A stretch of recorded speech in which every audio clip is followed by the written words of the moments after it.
So I've been having these thoughts, right, that I feel like I need to just get them out. So I'm going to be doing these little car ride sessions, and I'm going to post them on YouTube. Hopefully they go somewhere. If they do, they do. If they don't, oh well. But anyway, so something that's been on my brain today is people invalidating people's trauma. Because I experience that a lot, but I know a lot of people around me that they've been through some really, like, some stuff that has really affected them, and the people around them are like, you know, oh, it could be worse. Oh, it could have been this. Oh, it could have been that. I just feel like it's so selfish and it's so hurtful to say to somebody, you know, yeah, that affected you, but it could have been worse. And in some cases it is true.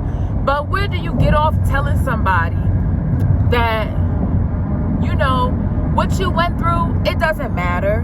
You know what I mean?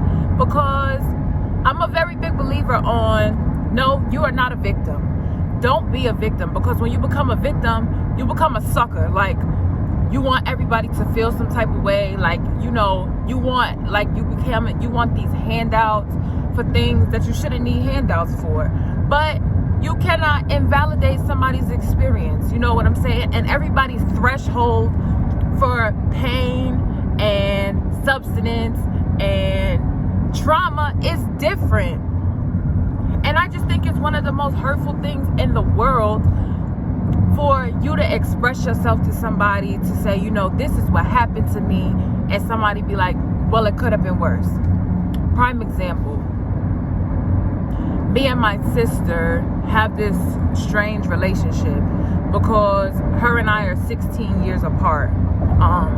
But her experience of our mom and my experience of our mom, I don't even like to call her mom, is different. She had a traumatic experience, but I had a traumatic experience. And there's a lot of times where, like, her and I will be talking, and she'll be like, well, you went through that, but you didn't have to stay in a group home, and you didn't have to go through this, and this, that, and the third. But I'm like, yeah, I experienced her in a different way, though. And granted, like, as a child, you know, she didn't really live with my mother for a long time. I had to live with my mother for 9 years. So my experience of her is different. And of course, her and I have had these discussions now, and we're in a lot better place when it comes to having that conversation. But I just think everybody should be, like, cognizant of what it is that you're saying to somebody, especially if somebody's reaching out to say, hey, you know, something's bothering me. But that's my rant for the morning. I'm on my way to work, so we'll see what I have to talk about later.